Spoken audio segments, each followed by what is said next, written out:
Hi mga kamami, ngayong araw nga pala ay for the hugas ng buntis na yan. Dahil nga pala maaga ang pasok ng asawa ko, kaya ayan, 3:30 pa nga lang yung mga kamami ay nakapaghugas na nga pala ako ng hugasan dito. Habang nagluluto nga pala ako. Ayan lang talaga ang buhay ng kamami yung mga kamami.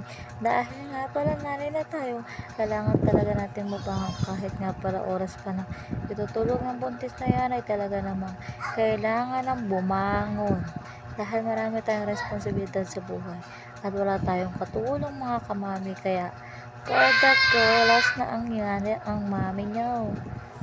Kaya nga pala pasensya na kayo sa aking voiceover dahil nga pala medyo maingay nga pala tong clip pa namin din sa kwarto. Ay, wala pang bili tayong electric pan mga kamami ay. Kaya tamang clip pan lang ang inyong buntis na ito. At pasensyahan nyo na nga pala. Ang buhok ko nga pala dyan ay dasta na lang ang pinuyod. Ay, hindi pa talaga nasusuklayan. Mamaya pa tayo magsusuklay mga kamami. Dahil nga pala, hindi pa ako tapos sa mga gawain ko.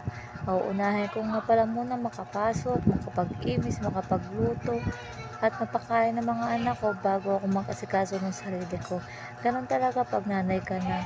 Unahin mo muna ang iyong binuong pamilya bago ang sarili mo. Ganun talaga ang buhay, hindi yung basta ka na lamang kakain, tutulog, aalis. Hindi tayo ganun mga kamami dahil tayo mami at housewife. Kailangan natin gampanan ng ating obligasyon. Yun lang.